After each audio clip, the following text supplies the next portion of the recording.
TutorHub is hosting the High Impact Tutoring Symposium, and it's more so for our T-Class Decision 6 and Decision 11 LEAs, just to gain some updates, information, and tutoring best practices to design and implement a high-impact tutoring program within their school districts. Some of the sessions that are being offered today are from TEA with specific updates from House Bill 4545 transitioning over to House Bill 1416, as well as our TEA subsidized tutoring providers. They're here to present information on how to best implement that particular product within their high impact tutoring program. We learned in Dr. Colby's session, if we have a TIA designated teacher in the classroom, we don't have to worry about having those sessions and those mandated hours documented with those students. That's going to benefit a district that has those teachers that are designated teachers in the classroom. That'll help out.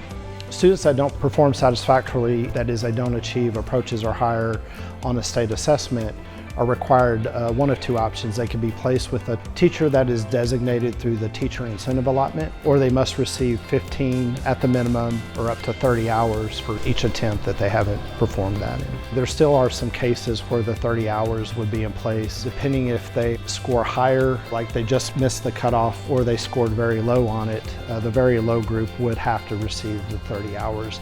Or if a student failed to perform satisfactorily several years in a row, 2 years in a row for math or reading or any subject that they're taking. The bill also introduced a limitation on 2 subject areas only for the school year.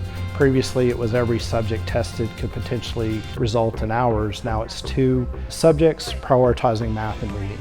If you're taking 3 and sometimes 4 exams a year and you don't perform satisfactorily, it could mean a lot of hours for students, which can be daunting for the student and staff that support them.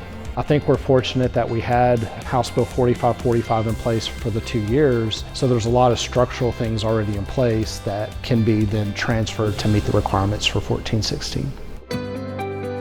Our panel discussion had panelists from district leaders that have designed and implemented a high impact tutoring program. And so they just shared their reflections working one-on-one with the students. It was wonderful working with Region 1 this year. We had great successes with our students, the impact that they had on the students, helping them. We saw increases in progress monitoring. We saw also our assessments, just the beginning of the year to the end of the year. From our MAP scores, they went up. We saw our special needs students, those scores also, just even the benchmarks went up tremendously. So we were just so happy. We wanted to share those successes with the rest of the ISDs here in the Valley. I have to say that the kids are building their own confidence in math. They love the peer-to-peer tutor support service that it had, and they feel very confident. And that self-esteem is going up, and they have a safe zone for learning. Like really, it's a safe space for them. It's very beneficial, gaining all the insight, especially for the updates, as well as how to best implement a high impact tutoring program and take back some effective tutoring best practices.